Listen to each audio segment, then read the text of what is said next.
Brought to you by businessblueprint.com.au. First time being in business for myself, I put in 1,038 payers.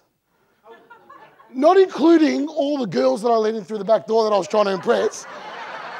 Not including all my mates that I thought, wanted to show how cool I was, that I had the key to the back door that I let in.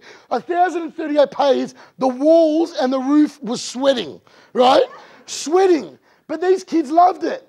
And my first night in business, as a 14-year-old kid, I made $20,000 cash. Cash. I showed him this money and my mate said something very profound here.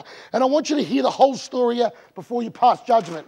Shouldn't pass judgment ever anyway, practice non-judgment. But if you are going to judge, hear the story out. I opened this shoebox full of cash with 5 cents and $20 notes. Now, keep in mind, I grew up in Moonee Ponds. Moonee Ponds is famous for 3 things. Number 1 is, the racecourse is one of them. That's number 4. Number 1 is, Dame Edna Everidge from Moonee Ponds, right? There's a street they're named after, Everidge Street. So the character's from Moonee Ponds. Number 2, it's famous for.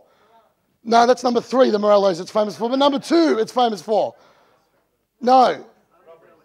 Robberies, yeah. Who performed the robberies? Drugs. But who performed the drugs? Underbelly. Underbelly Series 1. Underbelly Series 1 was all based around Moonee Ponds, right? So we grew up with Carl Williams and Jason Moran and Tony Mockbell, all in Moonee Ponds. My dad went to school with half the guys in the 2nd series, right? He grew up with them. I'm not joking. But my dad and brother are the most legitimate people in Moonee Ponds. It's actually ridiculous how legitimate they are. But my mate turns around, he said something profound. He said to me, and if you don't know what this is, guys, I'll tell you at the end, but he goes to me, mate, you look like a chuff dealer. Right, chuff is marijuana for everyone, right? So I showed him the money. Instead of my mate applauding me, he goes to me, you look like a chuff dealer. Because see, when you started your business, a lot of people probably looked at you and said, you can't do that, didn't they? Or maybe even, sorry if your husband or wife's there with you, but maybe it was even your husband or wife. They said, you can't do that. My mates turned around and as a joke, they said, you look like a chuff dealer, right? Because the only way in Australia that someone young could be driving a Ferrari or driving a nice car or doing something expensive is either he's a drug dealer or dad paid for it. Well, I can promise you my dad didn't pay for anything and I didn't sell drugs. So my mate goes, you look like a chuff dealer, marijuana dealer. And I turned around, it said something profound at 14 years old, and the photos are on Facebook of me wearing a suit at 14 years old. If you look at my passes, on the back of my passes, what used to be on it, and I can get you a copy of this if you like, is it says Parent Hotline. And my phone number, that is still my phone number today, from when I was 14 years old. I used to put myself as Parent Hotline, right? Because this is what happened. When my mate said to me, you look like a chuff dealer, I turned around and I said, I'm not a chuff dealer, I'm a nightclub proprietor. That's what I said. But they all started laughing at me, right? But I want to give you a concept here and write this down, which is act as if. Act as if. See, I said I was a nightclub proprietor because I used to put on the back of my passes Parent Hotline. 0401 39567. Parents would ring me between 9 and 3 o'clock. 3 o'clock would come, I'd listen to my voicemails. After I finished school, I'd ring up and I'd go, Mrs. Jones, thank you for considering sending your daughter, Sarah, to our lovely event.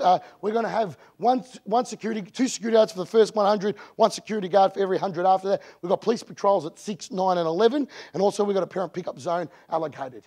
You might know my father, John Morello. You can get tickets from our service station if you like, or feel free to go to a couple of the other retail shops that's available. My dad was my number 1 promoter.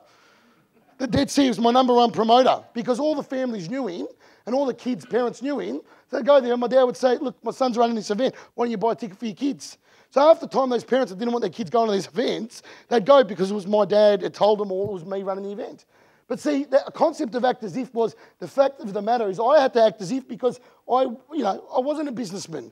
I wasn't yet, but I acted as if I was. And then I, later on in my life, sold that business later on and made quite a substantial amount of money selling that business. I sold the database. I sold the revenue stream. I sold the events that we had locked in. I sold the promoter base. I sold all the contracts that we had, and I made quite a substantial amount of money. We ran events at the Metro nightclub, the QBH, which is going to be the 2nd tallest. Does anyone know the QBH building in Melbourne? Across the road from the casino, it's going to be, it just got approved, the 2nd highest residential building in the Southern Hemisphere. It's going to be there. But we used to run events there, 3,000 kids. We helped run an event called Kicks Fest, which was at the exhibition centre, which was at the Docklands, and they had 17,000 kids come along to it. I was a 15, 16, 17, 18-year-old businessman. See, I was that my whole life. Then by the time I ended up moving into, what I would call practical business, like doing the real estate, is people trusted me. See, that one of the hardest things in business is actually earning the trust of people. Now, if you've actually been there and you've gone through the ups and downs of business, you've actually been there and you can empathise with actually the things that other people are going through if they're small business owners or if they own a property and so forth. As soon as you can start to do that, all the other things come naturally. As soon as you can install that confidence. Now, I remember walking into listings where these were $2-3 million homes in Williamstown. Does anyone know Williamstown down in Melbourne? It was like a Balmain. No one wanted to live there once upon a time. Now, because it's near the water, you need $5 million to buy waterfront, right? And I used to sell these houses there. I'd walk into a $2 million listing and Mr. and Mrs. Smith would look at me. It was a very Anglo-orientated area as well. I was like the only ethnic real estate agent, right? And I'd knock on their door. I'd go door knocking. And people in my office would go, "What did you do?" I went door knocking. They go, "Didn't people shut the door?" I said, "No." Funnily enough, they invited me for a coffee. Because you're often your own worst enemy. That you often think that people are going to shut the door on you, but they don't.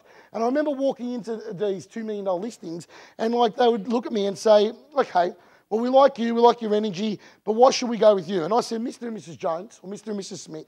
I said, "Well, there was a competitor that was there, Mr. Williams. He owned Williams Real Estate. It's still there today. He sold the business. Mr. Williams was a very talented, very experienced businessman and real estate agent." I said, "Mr. and Mrs. Jones or Mr. and Mrs. Smith," I said, "Listen, if you go with your friend, Mr. Williams, who your kids went to school together at, whatever school at Over Newton or whatever it is, and I know that you go to the sailing club on the weekends with him, if you want to go with him, no problem. I never bad-mouth a competitor.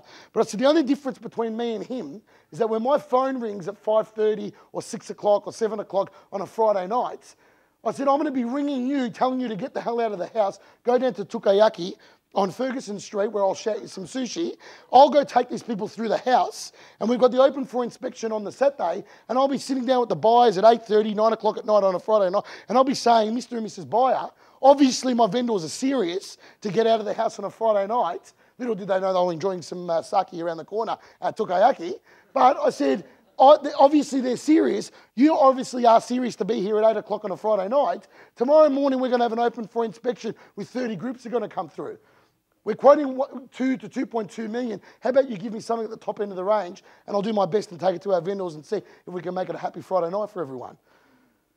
And Mr. and Mrs. Smith or Jones would look at me at the other end, and I said, I can look at you with conviction and with authenticity and absolutely from the bottom of my heart, promise you, that's my work ethic. Because I grew up pumping petrol, I grew up acting as if, and I know that I'm going to treat every opportunity I get with the credibility, the empathy, and the appreciation it deserves. Brought to you by businessblueprint.com.au.